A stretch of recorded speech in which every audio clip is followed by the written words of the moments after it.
Bom, estamos falando do TGA Made in Brasil, a gente já comentou da parte do futebol, demos o exemplo do Cláudio Coutinho, demos o exemplo do diretor financeiro com o diretor de marketing comercial. Tem várias outras metáforas que a gente poderia utilizar para falar do futebol, ensinando o administrador a entender melhor a sua profissão com a coisa que ele gosta, que é o futebol. Falamos dos políticos e dos empreendedores, desculpe, e quando a gente fala dos empreendedores, a gente fala de Barão de Mauá, a gente fala de Francisco Conde Matarazzo, a gente fala de Roberto Marinho, e a gente pode também, deve falar muito de Ricardo Semler. Eu me lembro que eu tinha 18 anos, estava em São Paulo, no AMB, que é um grande lugar de eventos, e eu assisti uma palestra de Ricardo Semler e eu fiquei embevecido, eu fiquei maravilhado. E o Ricardo Semler falava de uma coisa que hoje é muito comum, mas que na época ainda era desconhecida, que é a administração participativa. E o Ricardo Semler falava da transformação que ele tinha feito na Sempo. Sempo, do Ricardo Semler, que escreveu um livro famoso chamado Virando a Própria Mesa, um livro seminal na área da administração brasileira, foi escrito na época de 1970, 80. E eu me lembro que esse livro, todos os estudantes e professores de administração liam esse livro com muito afoito, com muita vontade, e o Ricardo Semler falava exatamente de uma administração diferenciada, que é o modelo japonês de administração, onde o funcionário, o colaborador, além de funcionário e colaborador, ele era participante dos resultados da empresa, porque se a empresa desse lucro, parte desse lucro seria dividido aos funcionários. Não é à toa que a Sempo, a partir do momento da entrada do Ricardo Semler na condução dos negócios, que ele herdou do pai, e ele herdou de uma maneira definitiva, quando o pai sabia que ele tinha que aposentar e convidou o Ricardo para assumir os negócios da família, e o Ricardo falou que ele só aceitaria assumir os negócios da família se o pai deixasse com que ele, Ricardo Semler, tivesse todas as decisões na mão, porque ele era o fundador, o pai, e ele poderia interferir muito nas decisões de Ricardo. E como o pai não tinha opção, ele acabou concordando que o Ricardo Semler assumisse a empresa. E a primeira decisão do Ricardo Semler, no livro Virando a Própria Mesa, ele disse que ele teve que demitir toda a família do negócio. Porque, na verdade, os diretores tinham, cada diretor a sua sala, com secretárias, etc. E ele fundou um pool de secretárias e colocou diretores profissionais para tocar o negócio. Então, a administração participativa e o modelo de Ricardo Semler tem a ver com esse modelo de empreendedores brasileiros, né? O Ricardo hoje faz palestras para a General Motors e várias empresas norte-americanas. Ele é reconhecido a nível mundial, já fez palestras no TED, e eu e o Gessimar queremos aqui nesse momento criar o PAD, né? Palestras em administração e desenvolvimento humano,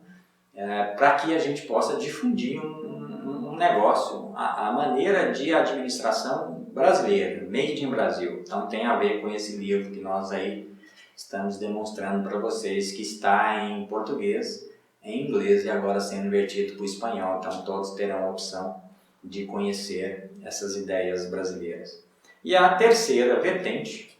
é a vertente dos políticos, e a gente não podia começar com um político não menos importante e fundamental, que ele até hoje domina o discurso da política brasileira, que é o Getúlio Vargas, que tem até o nome dele numa instituição famosa brasileira, a Fundação Getúlio Vargas, FGV, que eu sou professor lá de EAD, e a Fundação Getúlio Vargas. O Getúlio Vargas foi chamado o pai dos pobres, um grande político do Rio Grande do Sul, um empreendedor nato, e o administrador tem que aprender com Getúlio Vargas que para que eu possa gerenciar um país, eu tenho que tomar grandes decisões. E Getúlio Vargas trouxe grandes empresas para o Brasil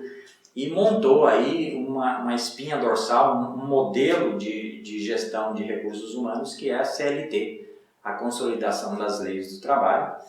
e a obrigatoriedade da carteira de trabalho, aonde esse modelo prepondera até hoje. Mas olha que interessante, nós estamos em pleno século XXI, 2016, falando de CLT, que é baseada na Carta del Lavoro de Mussolini, de 1945. Então, a lei brasileira de recursos humanos tem que ser alterada, e entra presidente, sai presidente, todo mundo fala que vai mudar a CLT e ninguém tem coragem de mexer nisso daí. A CLT, ela protege muito o empregado brasileiro, mas eu acho que o modelo hoje tem que ter um equilíbrio, não pode só proteger o empregado. Eu acho que o empresário, o dono do negócio, também tem que ser protegido. Nós temos que ter um equilíbrio de forças. Nesse sentido, quando eu falo dos políticos de Getúlio Vargas, eu estou falando de um grande político que foi democrático em certos momentos e foi também um grande ditador, mas que transformou uma série de coisas. Foi ele que montou a Companhia Siderúrgica Nacional, foi ele que trouxe uma série de benefícios para o Brasil, a CLT que eu já comentei. Nesse sentido, depois de Getúlio Vargas, a gente fala de Juscelino Kubitschek, JK, que está lá no TGA Made in Brasil, foi um presidente, um médico, mas de uma grande visão empresarial, e JK, quando foi fazer um discurso em Jataí, onde eu nasci, em Jataí, Goiás, o Tuniquinho, que está vivo até hoje, perguntou para o presidente JK se ele fosse eleito, se ele poderia trazer a capital nacional, a capital brasileira, de Rio de Janeiro para o Brasil Central. O JK naquele momento ficou meio assim, balançado, mas ele percebeu a grandeza do que tinha sido perguntado para ele e respondeu que se ele ganhasse a eleição, ele traria a capital brasileira do Rio para o Brasil Central. E foi aí que surgiu Brasília. Então, Brasília surgiu em Jataí, Goiás, uma cidade que tem lá o Memorial JK, uma cidade interessantíssima, e que JK foi um grande político brasileiro, porque ele trouxe aí Volkswagen e uma série de empresas para o Brasil, e ele governou com um planejamento,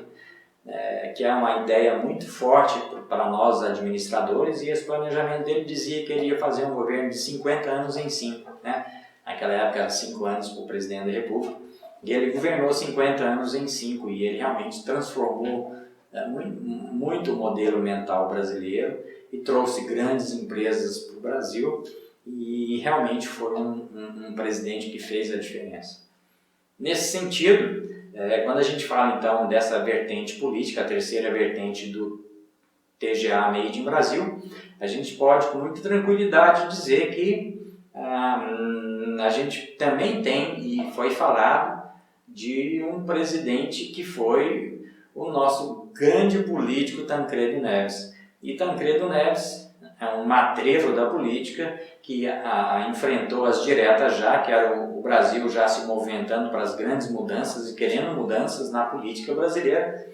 e naquele momento pedia a eleição de presidente da República de maneira direta.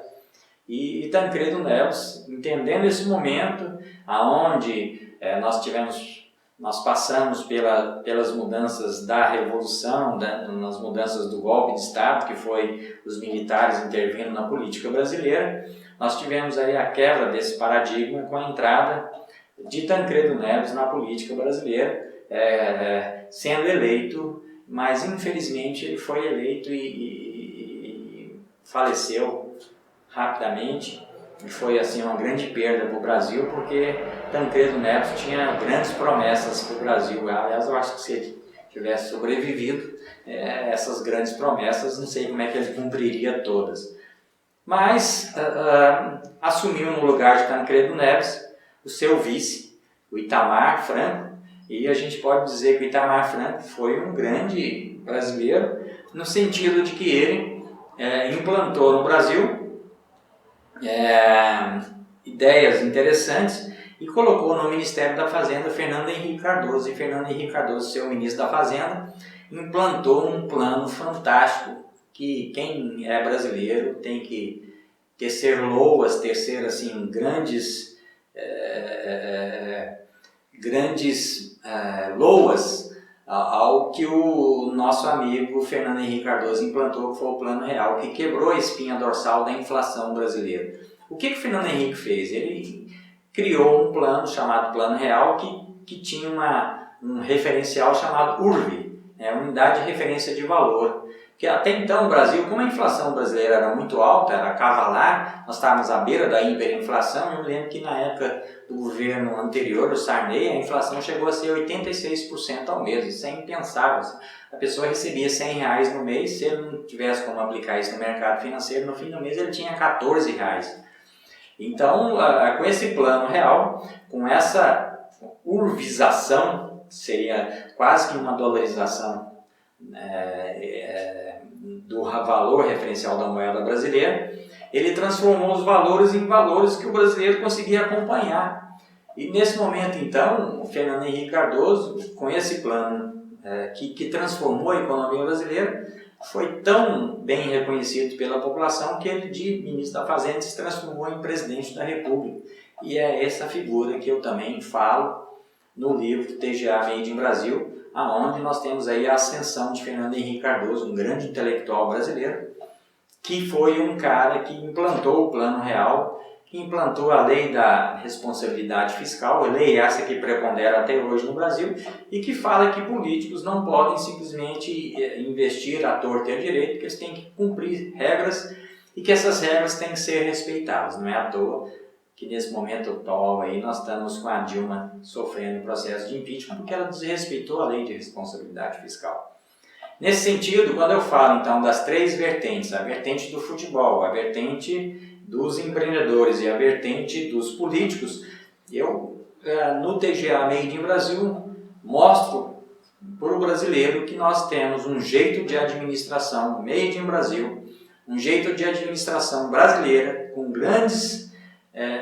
empreendedores, com grandes administradores, seja ele Fernando Henrique Cardoso, seja ele Juscelino Kubitschek, seja ele Paulo Lema, ou seja ele Jorge Lema, ou seja ele Pelé ou qualquer outro jogador de futebol ou técnico de futebol. Eu até cito dois técnicos, o Parreira e o nosso técnico da seleção, que foi um grande sucesso e que também foi um grande insucesso, né? Eu estou falando aqui do Filipão, né? O Filipão, que era um técnico paizão, protetor, um técnico assim de muita amorosidade com os jogadores, e o outro, que é o Parreira, que era um técnico frio, gelado, que era conservador, né? E que os dois técnicos conseguiram ganhar Copas do Mundo, foram um sucesso. Então, o que eu estou mostrando para o administrador, que não interessa se é carismático, não interessa se você é um cara geladão, o que interessa é se você consegue mexer com os seus comandados, os seus jogadores, os seus administradores, os seus funcionários ou colaboradores, e que eles deem respostas àquilo que você está pedindo. Nesse sentido, o TGA Made in Brasil veio exatamente para mostrar uma teoria de administração brasileira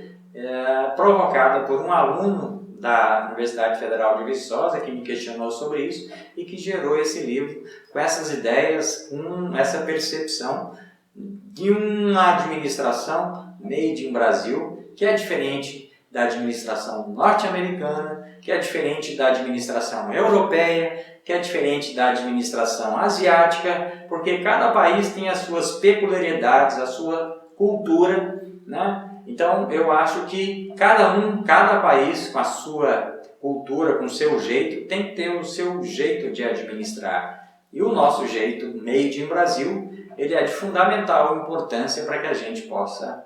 gerenciar e motivar as pessoas a nível de uma administração brasileira. E nós temos um capítulo no livro, que é um capítulo de teoria de administração, agora falando de administração espiritualizada. A administração espiritualizada, ele mostra que o administrador, além de ser um grande pensador, além de ser um grande empreendedor, além de ser um cara que se baseia em números, ser um financista, que é uma das áreas da administração, ele mais do que ninguém tem que ser também um cara espiritualizado. Nesse livro TGA Made in Brasil eu tenho uma figura, uma metáfora também, que mostra um foguete, e que esse foguete na verdade é a minha visão de administração moderna. E o que é esse foguete? Esse foguete tem a gasolina, e essa gasolina são as 4 grandes áreas da administração. finanças, produção, marketing e recursos humanos ou talentos humanos. E esse foguete, para que ele possa evoluir, para que ele possa subir, para que ele possa fazer com que a administração aconteça, ele, além de conhecer as 4 grandes áreas, finanças, produção, recursos humanos e marketing, ele também tem que ter conhecimentos específicos de filosofia, matemática, política e física, né? Até no primeiro momento parece isso muito estranho, mas não. A gente pode explicar cada asa desse foguete e mostrar por que o grande administrador, além de conhecer as grandes áreas, a gasolina do foguete para que ele possa evoluir, e o piloto do foguete é o administrador, ele é o maestro, ele é o cara que comanda o foguete, é o maestro da orquestra, e no fundo o administrador ele não sabe tudo, né? Mas ele como comandante, ele como cara que está lá entendendo a administração, ele tem que trazer os colaboradores, seja de finanças, seja de marketing, seja de recursos humanos, seja de produção, para que esses comandados possam trazer os melhores resultados. Para mim, o melhor administrador é aquele que consegue fazer com que as pessoas que estão junto com ele sejam até melhores do que ele, porque um bom administrador ele não tem medo disso, ele traz os melhores administradores até do que ele para transformar o negócio, para fazer um negócio cada vez melhor, mas não esquecendo que ele é o comandante, que ele é o maestro daquela empresa, daquela organização, e que ele consegue trazer cada um. Então, quando eu falei do maestro, é exatamente isso. Ele não é o melhor tocador de violino, nem é o melhor tocador do violoncelo, mas ele consegue trazer cada um da orquestra, fazendo a orquestra tocar de uma maneira harmônica e que atinge os objetivos. Essa é a função do grande administrador, principalmente do administrador Made in Brasil, que consegue administrar em momentos de dificuldades, de intempéries, de grandes mudanças políticas, econômicas, sociais que nós passamos, mas que consegue mesmo assim verter as empresas para o sucesso, porque isso não é fácil, não é simples, mas acontece desde que você tenha bons administradores.